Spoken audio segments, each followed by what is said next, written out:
Definition और है हिंदी देखने में कौन से दादा है जी कौन से अच्छा वाला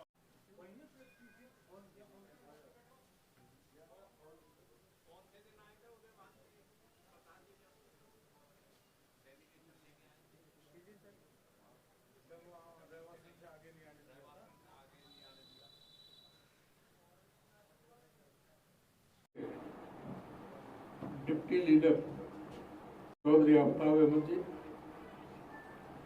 हमारे बहुत ही सम्मानित वरिष्ठ नेता, कई बार मंत्री रहे और विधायक पुराने से चौधरी इलियास जी, हमारे साथी मेहताब जी,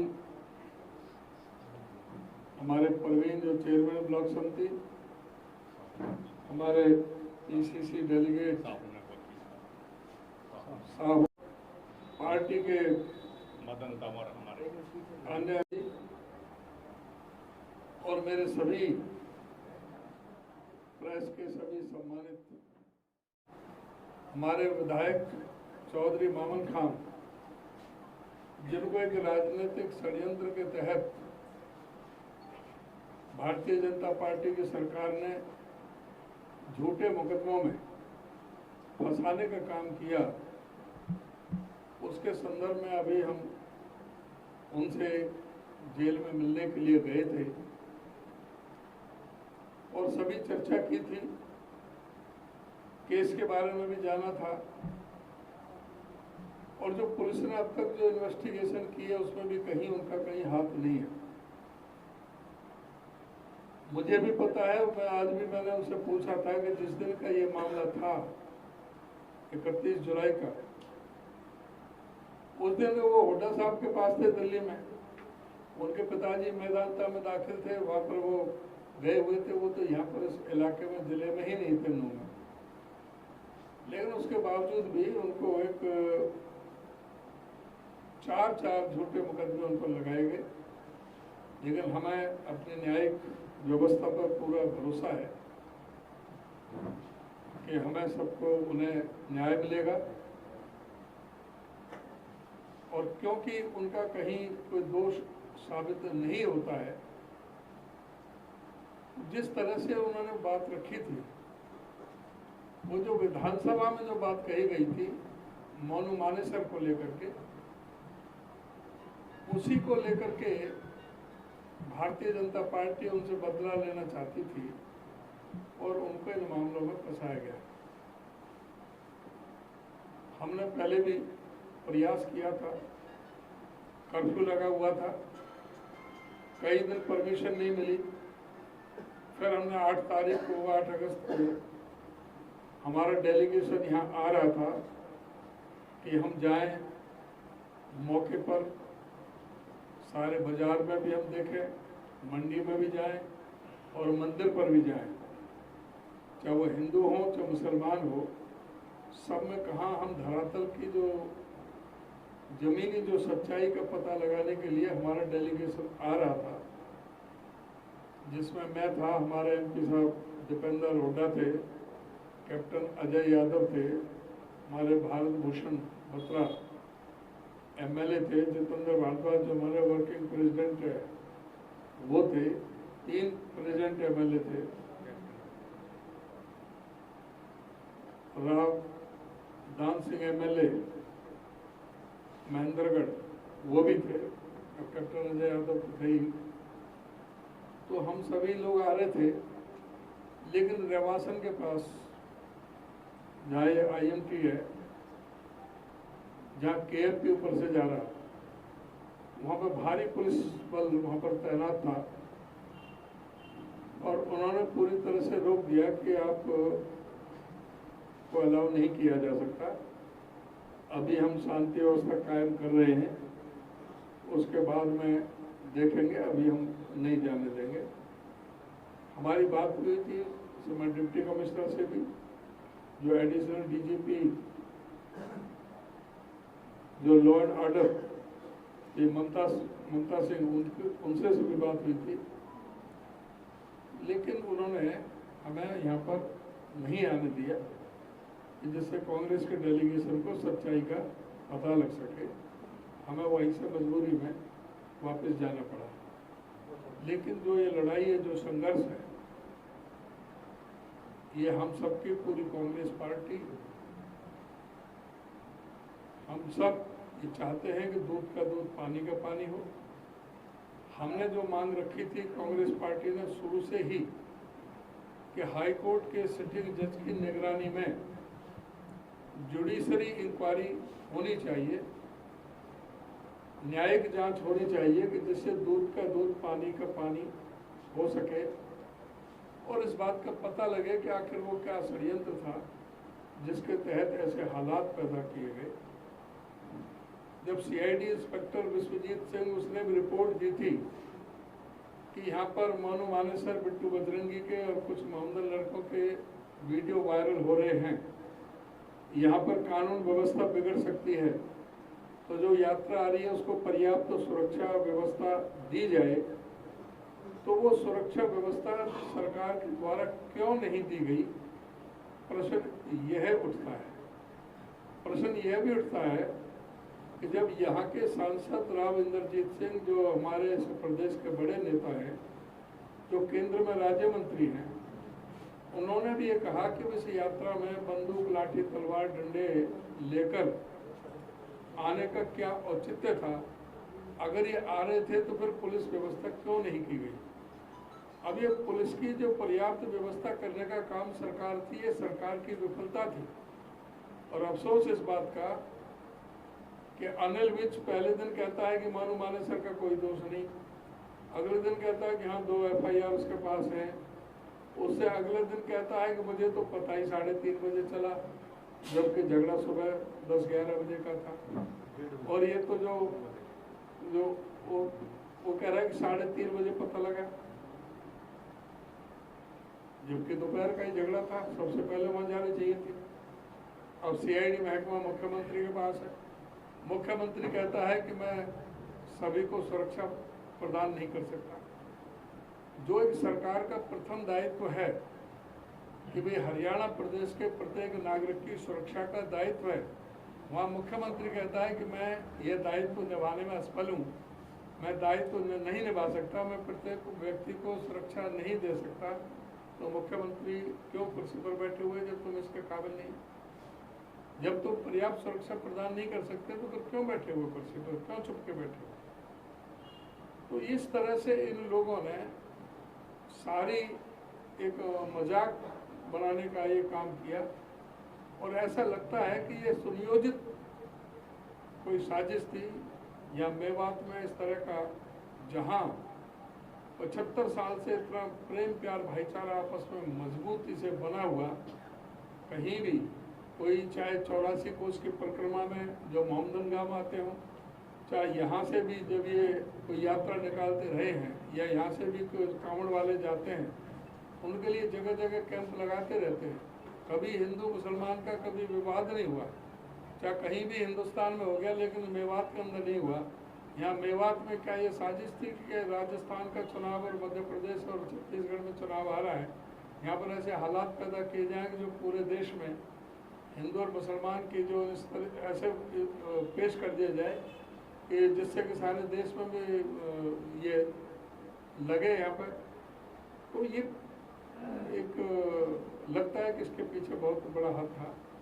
तो मैं समझता हूँ ये तो हमारी मांग है कि भाई इसकी न्यायिक जांच की जाए, लेकिन ये सरकार न्यायिक जांच से इसलिए भाग रही है कि कहीं न्यायिक जांच में इनका भंडाफोड़ ना हो जाए। भाई सरकार क्यों भाग रही है? जब हम सारा विपक्ष कह रहा है तो सरकार क्यों भाग रही है? सरकार का भागने का मतलब तो ये है कि वो नहीं चाहती कि भाई यहाँ पर पता चले कि इसका क्या ये क्या षड्यंत्र था, इसमें कौन कौन था। हम तो कहते हैं कोई भी व्यक्ति हो, हिंदू हो, मुसलमान हो, किसी जाति, वर्ग, धर्म और संप्रदाय के व्यक्ति हो, जो भी इस साजिश में शामिल है वो उसका चेहरा बेनकाब होना चाहिए, और वो चेहरा बेनकाब होगा न्यायिक जांच से। पुलिस की जांच तो जैसे चाहे वैसे करा दो। अभी मामन पे जो केस बनाया है, कोई मामन के खिलाफ कोई FIR नहीं, कोई कुछ नहीं, लेकिन वहाँ जो लड़के ऐसे जो पकड़े हैं उनमें से पता नहीं कितने निर्दोष हैं, उनसे पीट कर या किसी तरह से उन पर दबाव बना करके उनसे कहलवाया गया कि मैं मामन खां ने भेजा हूँ या मामन खां से मेरी बात हुई है, ये जबरदस्ती उसको लपेटने का काम हुआ है। और न्यायिक जांच हो जाती है तो सारा मामला सामने आ जाएगा। इसलिए सरकार न्यायिक जांच से भाग रही है। हम आज भी मांग करते हैं कि सारे प्रकरण की न्यायिक जांच की जाए, जिससे दूध का दूध पानी का पानी हो सके। आपका कोई प्रश्न है तो पूछें। हमारे हरियाणा प्रदेश कांग्रेस कमेटी के बहुत ही सम्मानित हमारे अध्यक्ष चौधरी उदयमान जी, हमारे बहुत ही सीनियर विधायक चौधरी मोहम्मद इलियास साहब, हमारे साथी विधायक हाजी सईदा खान, भाई मेहताब, हाजी शरीफ, चौधरी सब्बास, पंडित जी, परवीन, मंत्री जी और भाई सामून, मदन, जो है हाजी साहबू, अयूब और सभी मेरे साथी। मैं सबसे पहले आज अध्यक्ष जी हमारे बीच में आए हैं, उनका यहाँ आने पे क्योंकि ऐसे हालात में आए हैं और आना पहले भी चाहते थे, जैसे बताया 8 अगस्त को, लेकिन सरकार ने उस दिन इनके डेलीगेशन को रहवासन में ही रोक दिया और उसमें भी भेदभाव करके और पार्टियों के जो थे अपनी रूलिंग पार्टी के थे उनको इन्होंने इजाजत दी। वो इसीलिए कि विधानसभा में भी हमने चौधरी इलियास ने, हमारे साथियों ने, हमारे लीडर चौधरी भूपेंद्र सिंह हुड्डा ने मांग करी थी।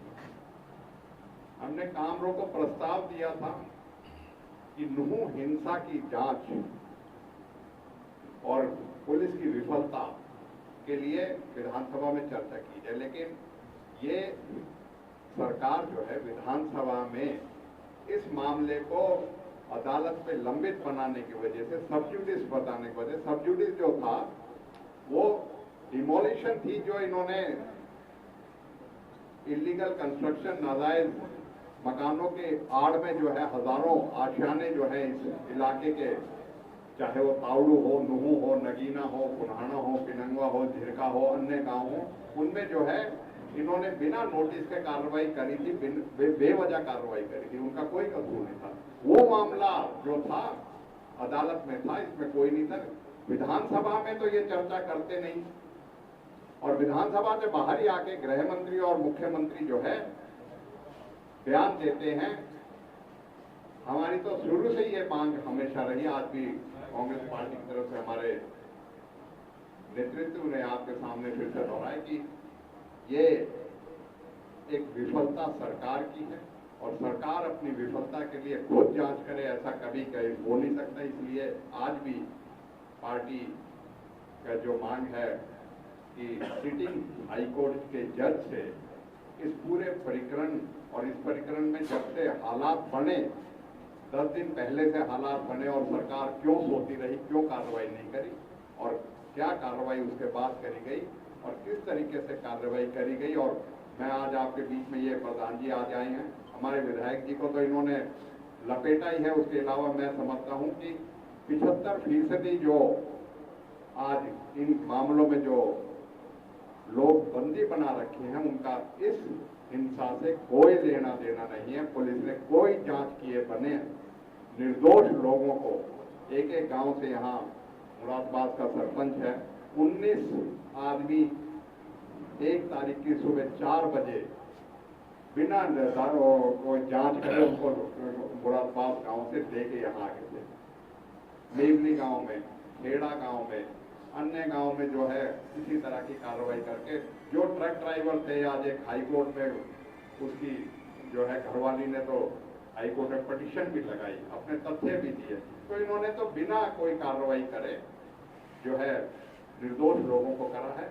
हम ये मांग करते हैं कि अगर सरकार की कार्रवाई इसी तरह की चलती रही तो हम न्यायालय में तो लड़ाई लड़ेंगे, चाहे वो हमारे विधायक की हो, निर्दोषों की हो, चाहे हमारे लोगों की जो प्रॉपर्टी जो खराब हुई है वो हो, और इसके साथ साथ जो भी गलत कार्रवाई करेंगे उसका विरोध करेंगे। और मैं आज आपके माध्यम से अध्यक्ष जी हैं, हमारा स्पष्ट स्टैंड है कि जो भी दोषी है इस हिंसा में, चाहे वो पहले चाहे हिंसा के दौरान या हिंसा के बाद, उनका दोष जो है जरूर आना चाहिए और वो दोष पुलिस या सरकार नहीं करेगी।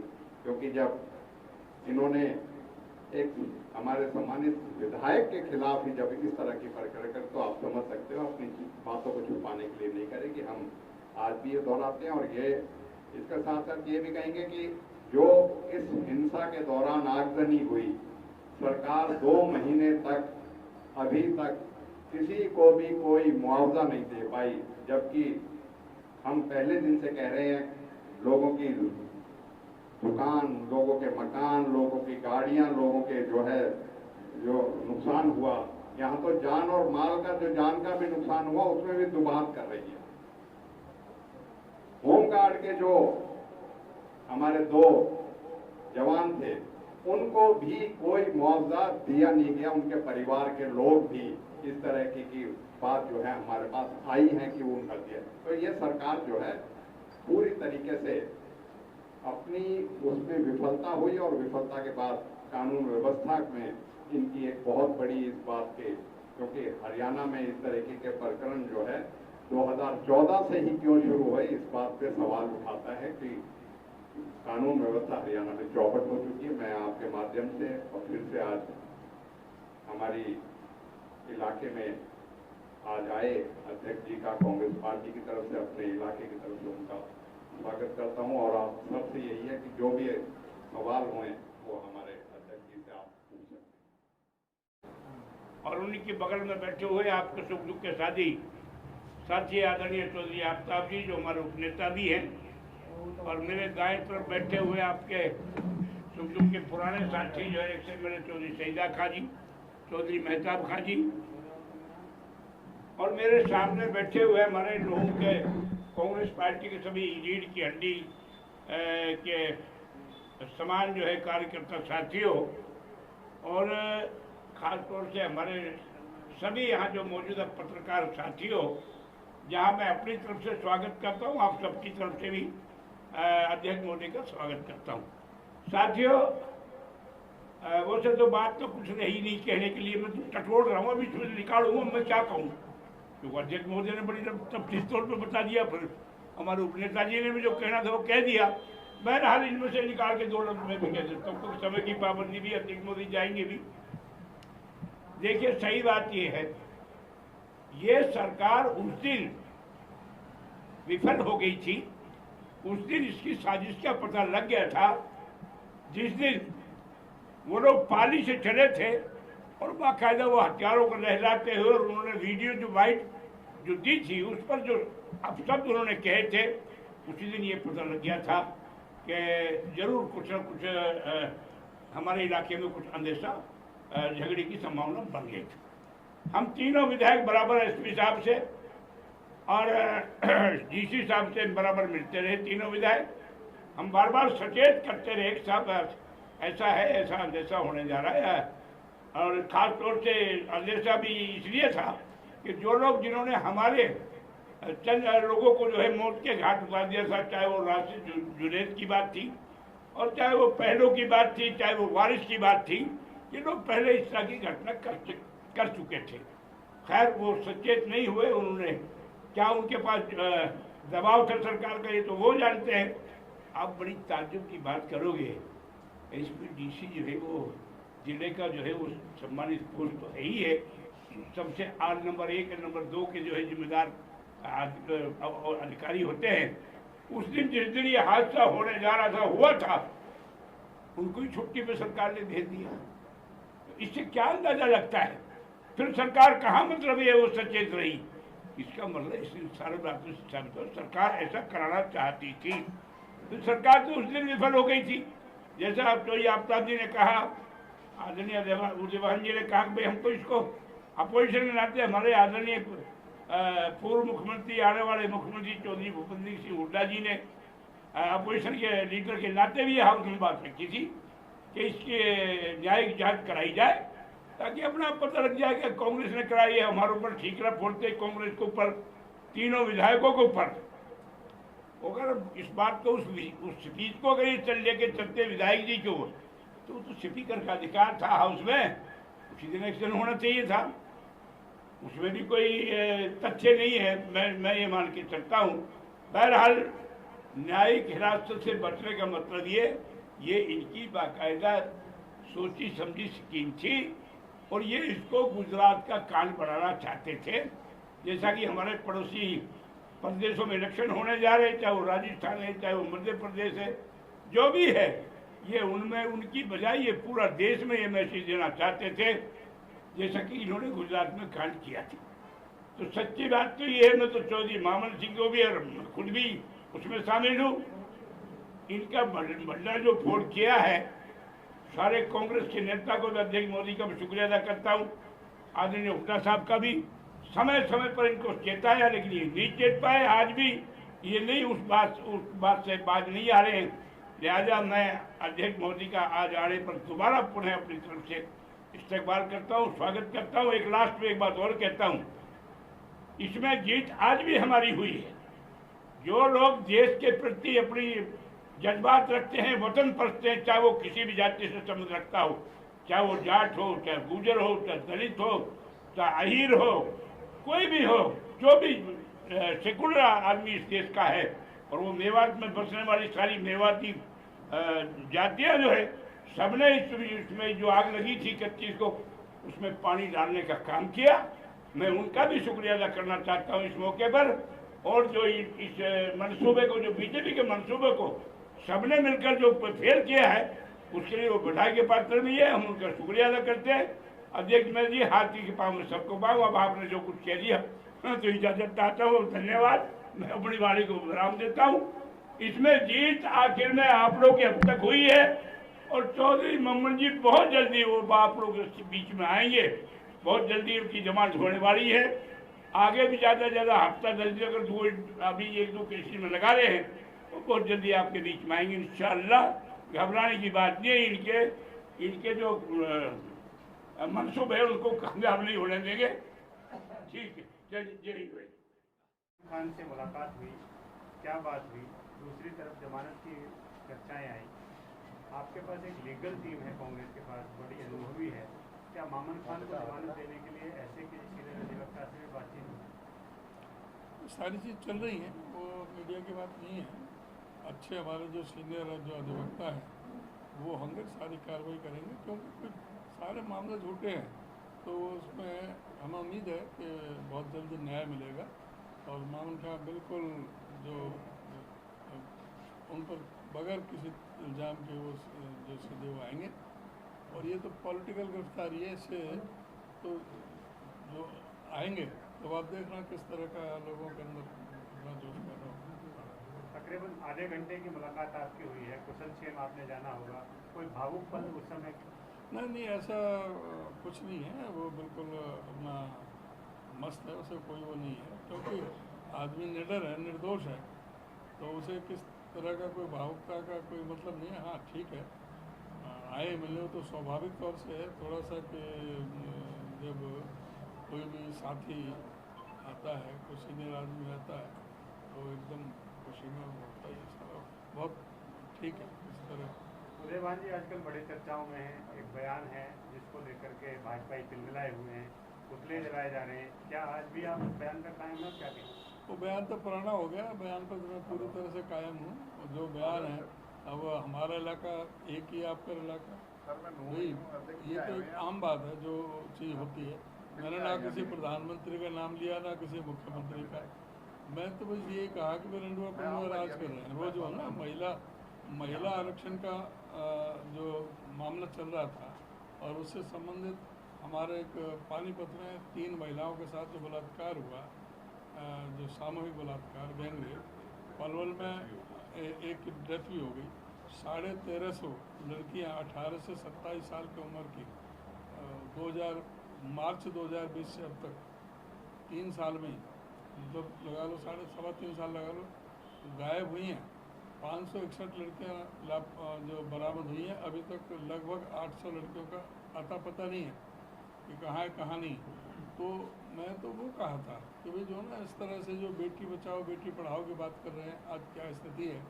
महिला कोच के साथ में किस तरह से इनका जो मंत्री आज बेशर्मी से आज भी मंत्रिपरिषद में बैठा हुआ है, किस तरह से हमारे महिला पहलवानों के साथ में किस तरह से जो हुआ मणिपुर में हुआ, ये जो करते हैं कोई बेटी बचाओ बेटी पढ़ाओ, ये सारा खुद जो है अपनी पत्नी को 50-52 साल से छोड़ रखा है। एक तो कोई हवाई नहीं लगी, उनके ऐसे ये ऊपर रनवा नीचे पटुआ राज कर रहे हैं। तो ये हल्के मूड में हंसी मजाक में बात कही गई थी, जिसको एक इतना बड़ा, क्योंकि रमेश बिधूड़ी ने जिस तरह से जो हाउस के अंदर लोकसभा के अंदर एक मेंबर पार्लियामेंट जितनी घटिया शब्दावली का इस्तेमाल किया, जितने भड़काऊ शब्दावली का इस्तेमाल किया, जितना जो उसकी जितनी भर्त्सना की जाए सारे, उसको तुरंत वहाँ से सस्पेंड ही नहीं बल्कि उसकी लोकसभा सदस्यता ही छीननी चाहिए।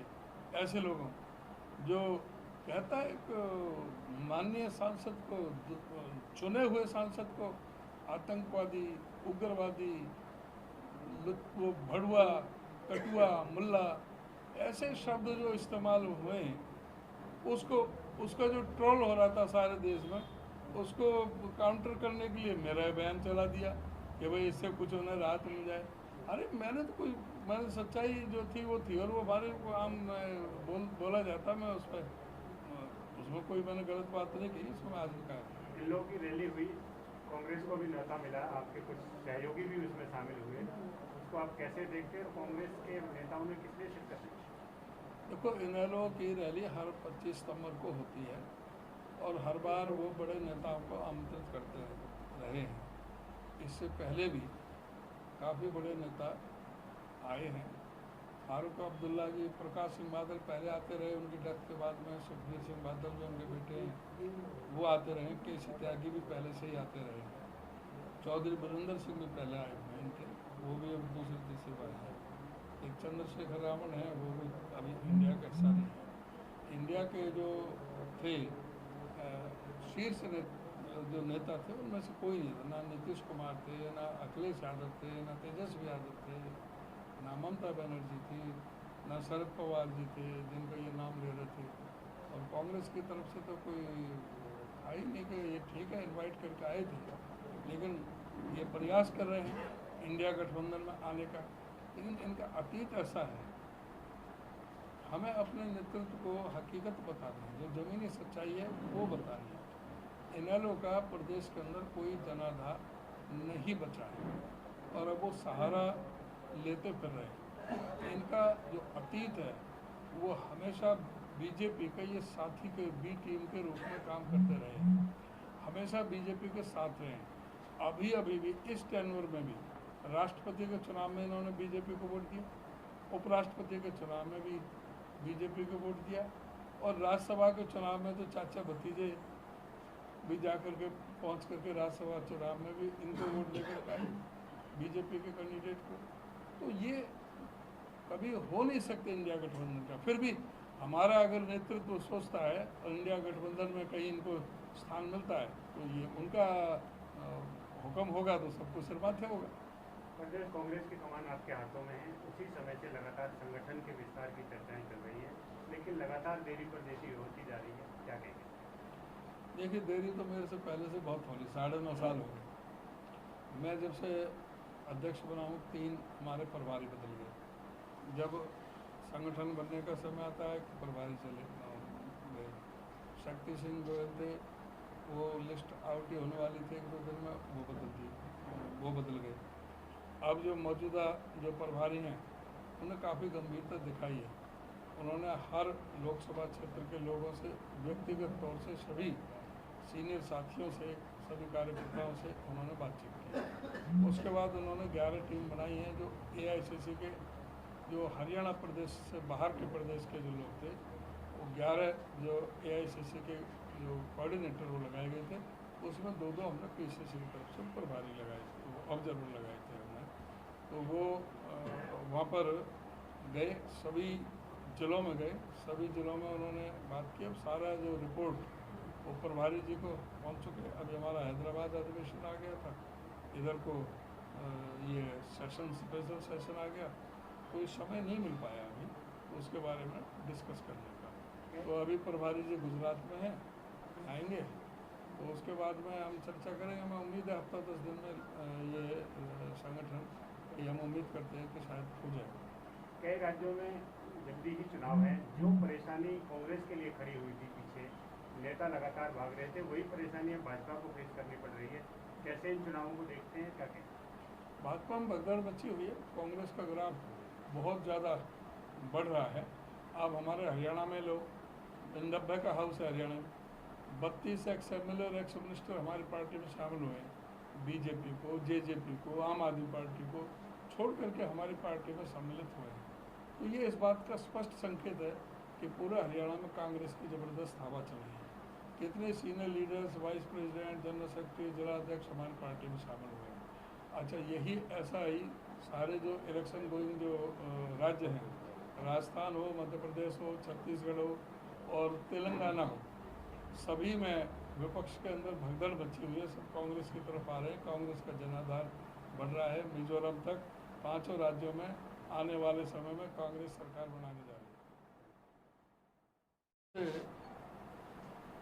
जो करंट इशू है, इनका स्पेशल सेशन करते हैं, और स्पेशल सेशन को इन्होंने इतना गुप्त रखा।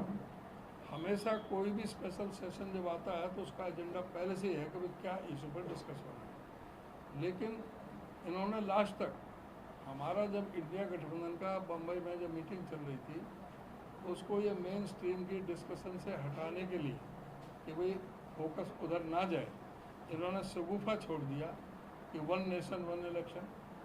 कह रहे हैं कि स्पेशल सेशन बुलाएंगे, स्पेशल सेशन बुलाएंगे।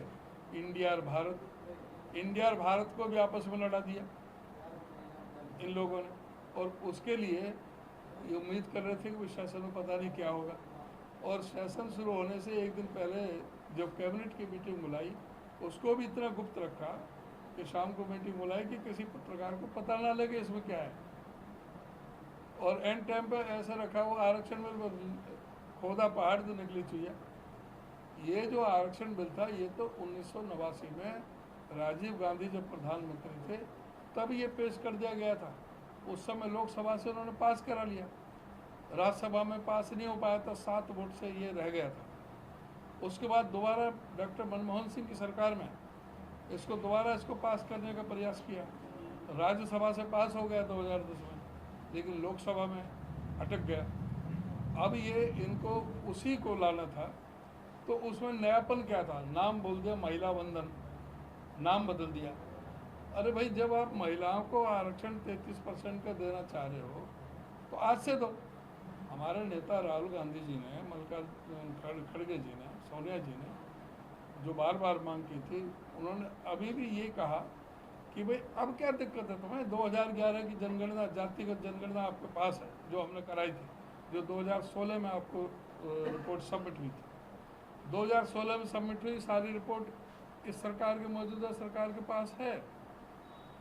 अब इन्होंने उसमें कह दिया कि भाई पहले जनगणना होगी, फिर उसका डिलिमिटेशन होगा, फिर उसके बाद में आरक्षण दिया जाएगा।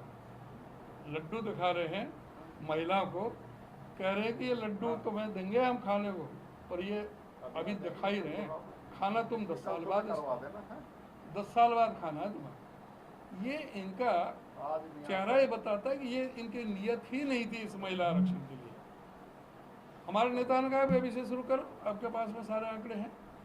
ये सिर्फ महिलाओं को मूर्ख बनाने का, महिलाओं को धोखा देने का, जिस तरह से ये पहले जुमलेबाजी करते रहे, चाहे वो 15 लाख का 15 लाख आ जाएंगे, 2 करोड़ नौकरी मिल जाएंगी, किसानों की आमदनी दुगनी हो जाएगी, ऐसा कोई आदमी नहीं रहेगा जिसके सर पर छत ना हो, हमारे जो भी गरीब आदमी सबको मकान मिल जाएगा, ये महंगाई 100 दिन में कम कर देंगे, 100 दिन में काला धन आ जाएगा, पूरे हिंदुस्तान में 100 स्मार्ट सिटी बना देंगे, बुलेट ट्रेन आ जाएगी।